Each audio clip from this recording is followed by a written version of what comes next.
Hi, this is RGK. Today I will talk about a first-person horror game, Lust for Darkness. I will start by saying that it's for adults, with lots of scenes or stuff that are crossing the border between eroticism and pornography.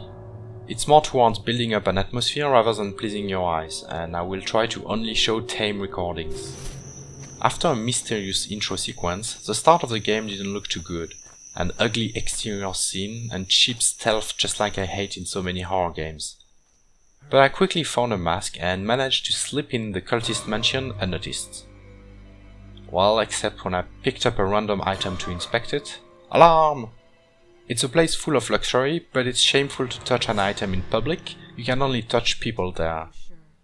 Well, you can't really touch people either, and they are holding poorly animated private conversations even as you get in their face and try to wave.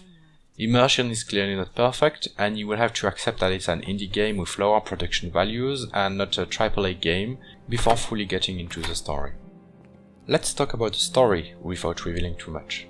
We find ourselves in a manor full of cultists obsessed with the pleasures of the flesh, and as our lust for flesh is insatiable, their next idea is to open an interdimensional portal to fornicate with otherworldly creatures.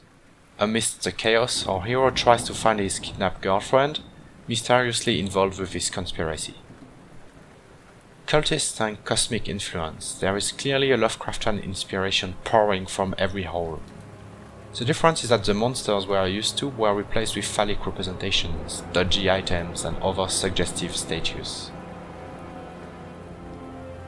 They really have exotic taste here. No wonder that the next step was the delicate touch of tentacles.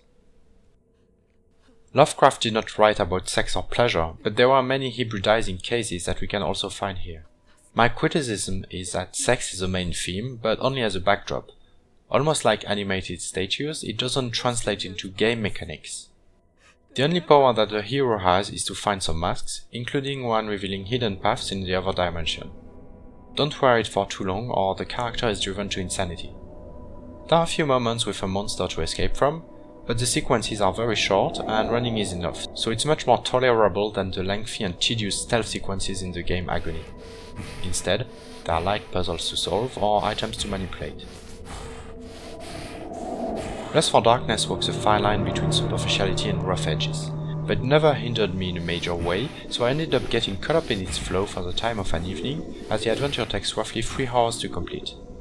If we look past wooden animations and the lack of game mechanics, I didn't regret my time spent with the game, especially considering my choice exploration of that other dimension with alien backgrounds in the vein of H.R. Geiger and nice lighting effects.